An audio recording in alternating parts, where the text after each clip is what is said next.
Hey everyone, welcome back to Inkmatic, back here with another video. Today we're going to be talking about investing or trading.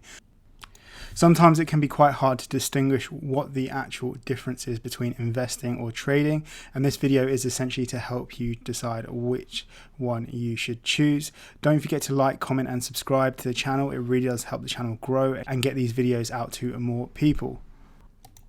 So the difference between trading and investing. So let's dive into the markets and see how they differ between the two. With investing, you have share dealing. This is essentially buying shares in a company. You've also got ETFs, which are essentially a group of shares such as the S&P 500, such as IUSA or SPHD. Also, there's investment trusts.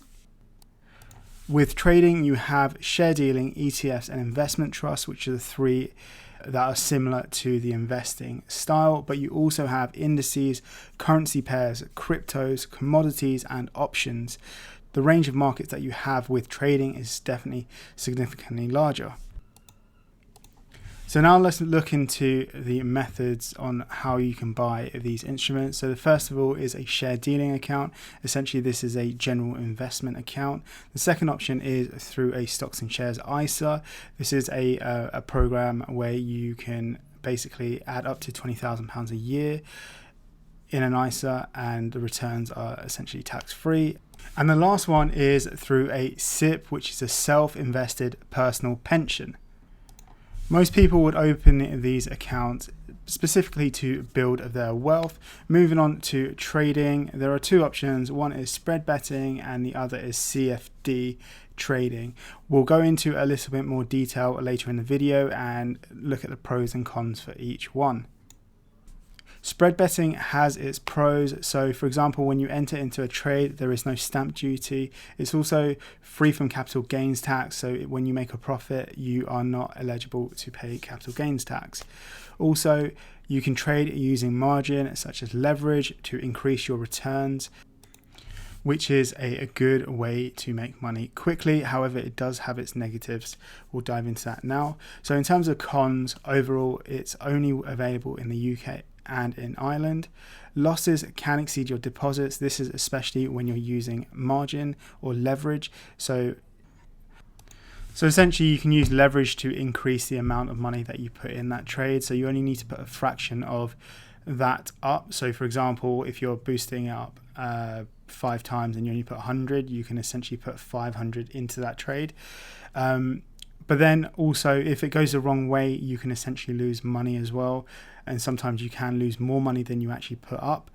So it's worth setting up a stop loss just to protect yourself so you don't have to owe money to the broker. There has been some nasty stories around this. Moving on to CFDs, the pros for this, again, no stamp duty. However, this one is available globally. You can also trade using margins.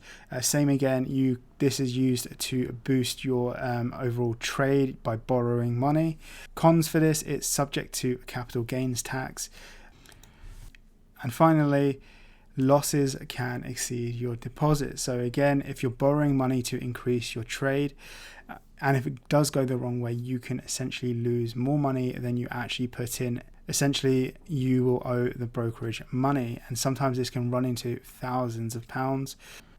So it is good to be cautious when using CFDs or even spread betting when you're borrowing money, because you can end up losing quite a lot of money with that. I believe there was a recent Robinhood issue where a trader lost hundreds of thousands of pounds and they were only a college student. So that being said, trade with caution and always make sure you put a stop loss in there just so you don't lose a significant amount of money. You can just try and protect yourself like that. So moving on to the top trading platforms, especially in the UK, there is Plus 500 and eToro, which seem to be the top in this segment, but there is also IG and Trading 212. Don't forget to smash that subscribe button and like this video. It really does help with the YouTube algorithm and get this video out to more people. For the US market, there is Webull, which is a top player in this, and there's also Robinhood. But we should make you aware overall, especially in the UK market, just to make you aware that 75% of retail investors do lose their money when trading CFDs. So it's worth noting that and trade with caution. Most of these platforms do offer a practice account where you can practice your trades with fake money. If you are planning to open a trading account, we would recommend trying out a practice account first before diving headfirst into these, as you can potentially lose quite a lot of money. Now, why would you choose investing over trading? There are a few reasons for this. The main one is being the long-term outlook. Investing is favored for those with a long-term outlook. We personally prefer investing because we also have a long-term outlook. We plan to grow our wealth over the next 15 to 20 years, maybe 30 years. Unlike with CFDs and spread betting, leveraging cannot be used when investing directly. So you can't leverage your money when you're investing in shares, ETFs, or investment trusts. You have to put the money up front, the full value of it. The good thing about investing is you can only lose the money that you have put into the position, and you can't lose any more. When you buy a share, you'll benefit from the price movements when it goes up, but you'll also receive dividends and voting rights. Please note that not every company will guarantee dividends and voting rights. It really does depend on the company itself. So I guess the pros and cons for investing. So let's start off with the pros. Ownership of shares. So when you buy it, you'll own the share, essentially a part of a company. You also may receive voting rights, but this really does depend on the class of share that you own. For example, a Class A share may give you voting rights, whereas Class B may not. Dividends is also dependent on the company itself. Some companies like National Grid, Energy Transfer, Realty Income, AT&T provide good dividends, whereas some growth stocks like AMD do not provide any dividends. Moving over to the cons of investing. First one is it's subject to capital gains tax. So if you make a certain amount of profit within a certain tax year above the threshold, you will be subject to pay capital gains tax. Withholding tax is another form of taxation that you should be aware of when investing, especially with US stocks, Spanish stocks, and some other European stocks. There will be taxation held at source. So for example, with the US, especially with the UK treaty, there is a 15% withholding tax on US stocks. That being said, UK REITs are also taxed at 20%, and that's taxed at source. If those UK REITs are in an ISA, then you don't have to worry about that 20% withholding tax. Stamp duty is also another one, especially when you're buying some stocks like the UK and France do. For the UK, there is a 0.5% stamp duty on every single stock that you buy, and it's based on the value of the stock at the time of purchase. You do not have to pay stamp duty when you sell them.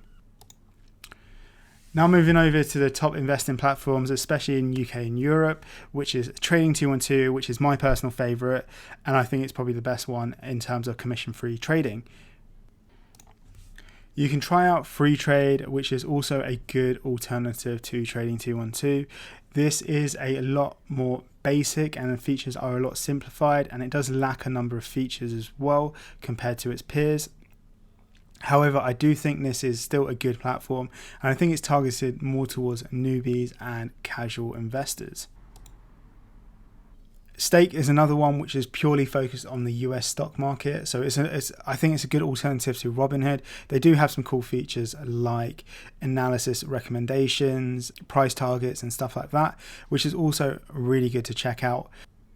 And the Black Plan, which is their premium package, which is free until 2021. So I think it's worth checking out if you're thinking about trying Stake. It's probably the right time because you get to try out their premium package for at least 3 or 4 months. So you might as well check out their VIP package if you're interested in trying it out.